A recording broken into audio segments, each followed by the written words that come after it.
So, Leisa, let's talk about the polls. Now, again, one poll doth not everything make. However, news poll last week, gold standard, that was 50-50. We're seeing relentlessly in the polling that'll be there everywhere from the Turnbull Times through to the Financial Review, right, which is cost of living, A1 issue, and they are now starting to correctly hold the government to account.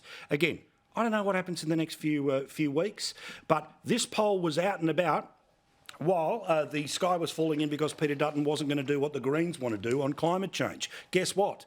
Nothing happened, Leisa. In fact, quite the opposite. Gee, do you think all of the people who are pushing their trolleys through Woolworths and Coles and having to do that calculation in their head about what they can afford are so worried about what the technicalities are as far as the Paris Agreement goes, or what is being done in relation to a 2030 or a 2035 target, which Labor has not come out and said it will set anyway? But no, I think what Peter Dutton is doing, and he's doing it coming out hard in the economy, he comes out hard in support of defence, he's hitting all of the right marks as far as what's concerning, I think, most average Australians who are out there doing it tough.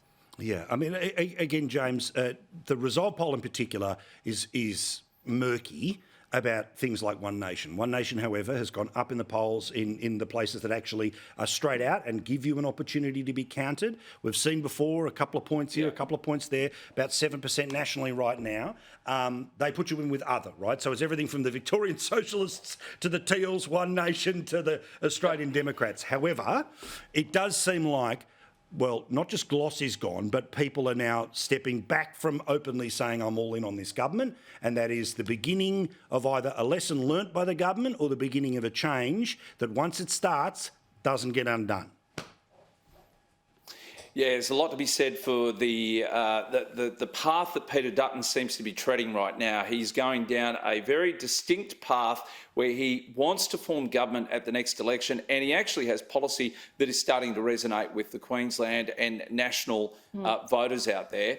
The big thing for me is Peter's been very strong on the deportation of these foreign criminals who Labor have allowed to stay in the country, and now he's starting to raise the big issue in this country right now, and that is cost of living under the energy prices that have been dictated by net zero. They're unachievable. Paul, it'd be like me saying to you, listen, I want you to lose 50 kilos in 10 weeks on a water and lettuce diet. It's unsustainable. You will not lose the weight. It'll cause more harm to you than good. And it's not going to achieve anything at the end of the day. Imagine the skin. So, look, this is... Oh, imagine. I don't want to go there, but my point is, it's... You had to distract me, didn't you? I did. I knew I Peter would Dutton has a message.